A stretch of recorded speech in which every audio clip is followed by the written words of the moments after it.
يا ابن آدم خلقتك للعبادة فلا تلعب، وضمنت لك رزقك فلا تتعب. إن رضيت بما قسمته لك أرحت قلبك وبدنك، وكنت عندي محمودا. وإن أنت لم ترضى بما قسمته لك فوعزتي وجلالي لأسلطن عليك الدنيا تركض فيها ركض الوحوش في البرية، ثم لا يكون لك منها إلا ما قسمته لك. يا ابن آدم خلقت السماوات والأرض ولم أعي بخلقهن، أيعيني رغيف عيش أسوقه لك؟ يا ابن آدم لا تسألني رزق غد كما لم أطلب منك عمل غد. اللهم صل وسلم وبارك على سيدنا محمد وعلى آله وصحبه أجمعين. صباح الفل، صباح الورد، صباح الياسمين على عيون حبايب قلبي الغاليين المشتركين واللي لسه مش مشتركين. يا رب تكونوا دايما كده بخير وفي أحسن حال، اللهم آمين. اللي لسه ما اشتركتش معايا في القناة تشترك بسرعة وتفعل زر الجرس عشان يوصلها الجديد إن شاء الله. ويلا بينا كده بسرعة نسمي بسم الله الرحمن الرحيم ونبدأ بذكر الله، وألا بذكر الله تطمئن القلوب. زي ما انتم شايفين كده حبايبي بديت يومي كده بنشاط.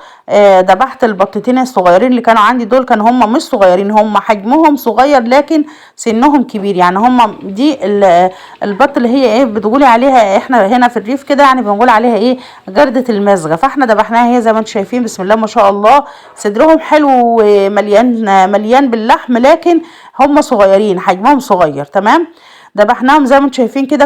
كانت الدنيا جو كان شتاء، وطبعا ايه في الشتاء بيحلى المحشي. وزي ما انتم شايفين كده حبايبي انا هنا عملت الورق الكرنب سلقته على البوتاجاز الصغير دوت او على الغاز الصغير، علشان طبعا الانبوبه بتاعتي خلصت. تمام، فطبعا عشان نوفر الميه برضو سلقت الورق الاول، وبعد كده عملت الايه البتاع دوت البط في الميه. يعني انا كده استغليت الميه، سلقت فيها الكرنب ونضفت فيها البط. تمام، كده حبايبي بقى هنقعد ننضف البط زي ما انتم شايفين كده. نسمي بسم الله كده ونبدا ننضف. وطبعا انا نضفت معاكم البط كتير قبل كده.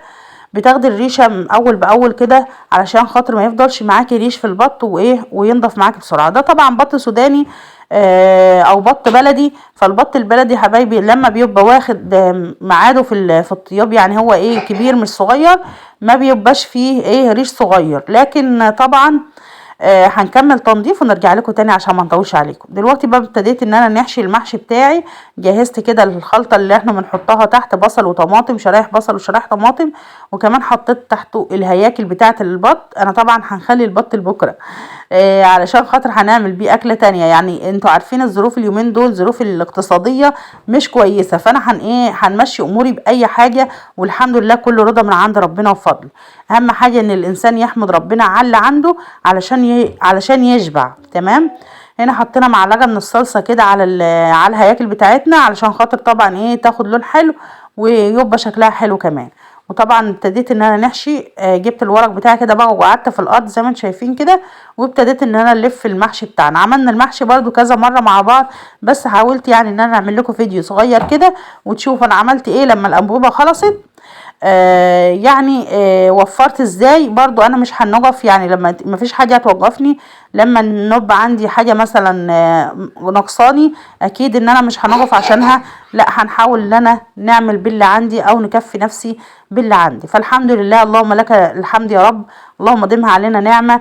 ربنا طبعا واقف جنبنا ان شاء الله خير. دلوقتي بقى حبايبي زي ما انتم شايفين كده حطيت برضو على المحشي على الانبوبه اهو صغيره، وولعت عليه كده وسبته. طبعا انا رافعاه البوتاجاز عشان خاطر عمل وكده. وهنا طبعا انا ما عملتش المطبخ، كانت بنتي هي اللي رتبتهولي ربنا يبارك لها. وطبعا ايه ابتديت ان انا ايه نكنس الصاله كده برضو، قلت ايه نمشي فيها المكنسه كده. وطبعا زي ما انتم شايفين امل وغلستها لازم تغلس عليا، بس دي حبيبه ماما دي ما بنرضاش نزعلها خالص. كانت ماشيه معايا بقى بالايه بالمكنسه كده، انا نمشي كده هي تمشي وراي. كل ما نروح في حته رايحه وراي. فطبعا كانت اكتر حاجه خدت معايا وقت هي كنيس الصاله، برغم ان هي الصاله نظيفه اساسا ما فيهاش حاجه، او مكان الركنه كده، الارج زي ما انت بتسمي بقى، كل واحد وتبع المكان اللي هو فيه. هي اكتر حاجه خدت معايا وقت وخدت مسافه كبيره، علشان خاطر ايه، امل طبعا ماشيه ورا المكنسه تشدي فيها كل شويه الفيشه تنشال زي ما انتم شايفين كده اهوت، ونرجع تاني نركب الفيشه ونهزر معاها ونضحك معاها وهي تضحك على اخرها. طبعا كان نفسي نوريكم الصوت، بس طبعا يعني ايه ساعات بقى ايه بتلاقوا اصوات غريبه كده، فما نحبش نزعجكم يعني. زي ما انتم شايفين كده حبايبي.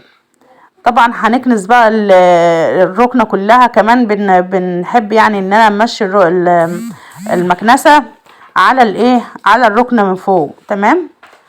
والحيطان وكده بتشد يعني المكنسه بتشد الايه التراب، لو في تراب على الحيطه او كده بتسحبها كلها زي ما انتم شايفين كده حبايبي بالشكل ده اهو. طبعا ايه، انا عايزاكم بقى تذكروا الله كده وتصلوا على الرسول، وتبداوا ان انتوا تحطوا لنا اللايك الجميل والاشتراك في القناه، علشان ان شاء الله نقدم لكم كل جديد. طبعا في حاجات كتير عندنا ان شاء الله هنعملها مع بعض، بس دعموني في القناه علشان خاطر القناه تكبر بيكم وليكم، وعشان خاطر ربنا يرزقني منها برزق ان شاء الله يكون حلال.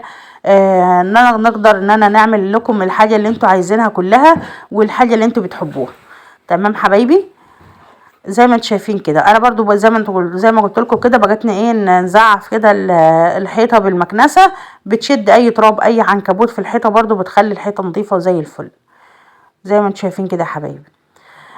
انا طبعا بنحبكم في الله، وبنحب دعمكم، وبنحب كمان كلامكم الجميل في الكومنتات. زي ما انتم شايفين كده، امل برضو ايه فصلت المكنسه تاني، كل شويه تلعب فيها في الزراير، انا بس ما بنحبش نزعلها، نقول خليها تلعب. عماله اقول لها اسكتي يا بنتي مش راضيه. المهم ان هي لو انا قلت لها اسكتي وزعقت معاها وكده، تقعد بقى تعيط، ما نعرفش نسكتها خالص، فانا بنسكت ونتلاشى ان هي تعيط اصلا. عماله اقول لها يا بنتي اسكتي، شوفي لفه السلك بحاله كله كده ورايا، ماشيه ورايا لفه السلك ورا الترابيزه بالشكل ده اهو. هنبدأ بقى ان انا نرفعها، وكمان يعني ترتيب الشقة او تنظيف البيت كده على طول، ايدك فيه على طول هتلاقي بيتك على طول نظيف ومترتب. حتى لو انت يعني كان الكلام ده مثلا المغرب بعد العصر كده، ممكن مثلا انت رتبتي الشقة الصبح، فانت ممكن عادي مثلا تشيلي مثلا اللي هي الحافظه بتاعه الشقه كده، يعني انا زي انا ما عملت كده، الحافظه دي نشيلها ننفضها ونفرشها تاني مكانها، مكان الولاد ما بيروحوا وييجوا برجليهم وكده، فبتبقى مليانه تراب بالشكل ده هو، نفرشها مكانها برضو، تبقى الشقه كده نظيفه وشكلها مترتب. وحتى لو انت يجي مثلا عليكي يوم كده تعبانه او كده، تبقي متاكده ان شقتك نظيفه، مش تاخد وقت خالص معاكي في التنظيف. لكن طبعا مش تتمي ايه سايبه الدنيا مكركبه وقاعده على طول، ومثلا شغله نفسك بالتليفون، شغله نفسك باي حاجه. المهم يعني ايه، يعني مفيش روح كده في البيت. لا، لازم تحركي نفسك كده وتعملي كل اللي عندك. زي ما انتم شايفين كده خلصت، وركنت بقى الايه المخدات دي مكانها، عشان خاطر طبعا هي هنا مكانها، يعني لو في حد هنا حابب يقعد ولا كده بيسند عليها. تمام. وطفيت طبعا النور بتاع الاوضه دي، اوضتي انا طبعا طفيت نورها وقفلتها كده، علشان برضو ايه تكون دافيه كده، لان طبعا الجو اليومين دول يعني بيبقى ايه برد كده، فالاوض لما بتنقفل بتدفى. كده خلاص خلصت كل حاجه. هنروح بقى على اوضه الولاد نشوف برضو لو فيها حاجه. هي برضو كنت لسه مرتباها، بس طبعا ولادي ما بيسكتوش. دي حرف الام كانت ايمان عاملاه، مش عارفه هي عاملاه ازاي صراحه، هو بس شكله حلو. بتقول انا عاملاه على اسم بابا ربنا يخليهم لبعض يا رب. المهم يا حبايبي، هنا بقى ايه رتبت بقى. هنا الدنيا كانت مترتبه اصلا، ما كانش في اي حاجه، كانت برضو رحمه بنتي بتساعدني، ربنا يخليها يا رب يبارك فيها.